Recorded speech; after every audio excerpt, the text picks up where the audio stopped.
শীতের সবজি সিমের ছড়াছড়ি এখন বাজারে। স্বাদে ও পুষ্টিতে অনন্য সিম দিয়ে বানিয়ে ফেলতে পারো মজাদার ভর্তা।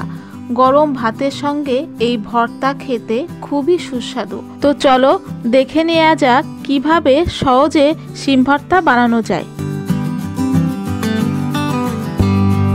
সিম ভর্তা বানানোর জন্য নিয়ে নিয়েছি সিম, আর দুপাশটা কেটে শিরা বের করে দিয়ে ভালো করে ধুয়ে নিয়েছি।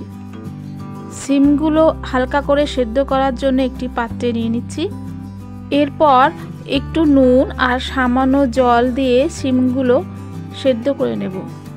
দেখো জল একদম কম দিয়েছি যাতে সিমের সাথে সাথে জলটাও শুকিয়ে যায়। এবার একটি ঢাকা দিয়ে এটা সেদ্ধ হতে দেব। 5 মিনিট পর ঢাকাটা খুলে দিলাম। দেখো অনেকটাই সিম সেদ্ধ হয়ে গেছে আর জলটাও অনেকটাই বেড়ে গেছে। এবার জোর বাড়িয়ে জলটা শুকিয়ে নেব। গ্যাসের জোরটা বাড়িয়ে দিয়ে সিমের পুরো জলটাই শুকিয়ে নিয়েছি যাতে সিমের পুষ্টিগুণটা বজায় থাকে। এবার একটি পাত্রে এটা ঠান্ডা হওয়ার জন্য তুলে নিচ্ছি। সিমগুলো মোটামুটি ঠান্ডা হয়ে গেছে। এবার এগুলো মিক্সিতে বেটে নেব, তার জন্য নিয়ে নিচ্ছি আর সাথে একটি লঙ্কাও দিয়ে দিচ্ছি। একদম মিহি করে সিমটাকে বেটে নিতে হবে, দানা থাকলে একদমই ভালো লাগবে না। এবার ফ্রাই প্যানে 2 চামচ মতন তেল দিয়ে দিচ্ছি। তেলটা গরম হয়ে গেলে দিয়ে দিচ্ছি কালো জিরে আর কিছুটা রসুন কুচি।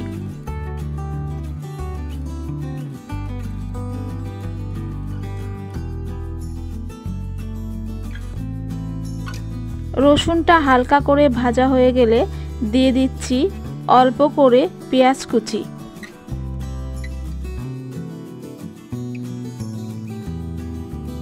পেঁয়াজ হালকা ব্রাউন কালার হয়ে গেলে যে সিম বেটে রেখেছিলাম সেটা দিয়ে দিচ্ছি।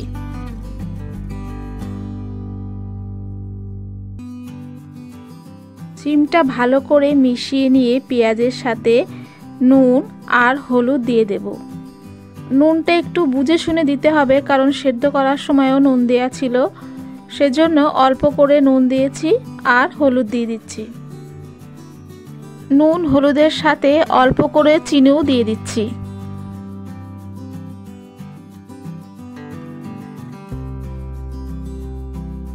এবার এই ভর্তাটাকে আমরা নাড়াচাড়া করে নেব। যতক্ষণ না এর জল জলে ভাবটা চলে যায় ততক্ষণ পর্যন্ত ভর্তাটাকে আমরা শুকিয়ে নেব। ভর্তাটা 3-4 মিনিট ধরে একভাবে নেড়ে যাচ্ছি। দেখো ফ্রাই প্যান থেকে উঠে আসছে, তার মানে ভর্তাটা হয়ে গেছে। ভর্তা একদম হয়ে গেছে। নামানোর আগে দিয়ে দিচ্ছি চিলি ফ্লেক্স আর সর্ষের তেল। সর্ষের তেলটা দিয়ে ভালো করে মিশিয়ে নিচ্ছি।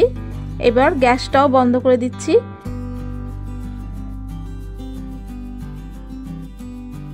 ভর্তা কিন্তু একদমই রেডি। এটা গরম ভাতের সাথে জাস্ট জমে যাবে।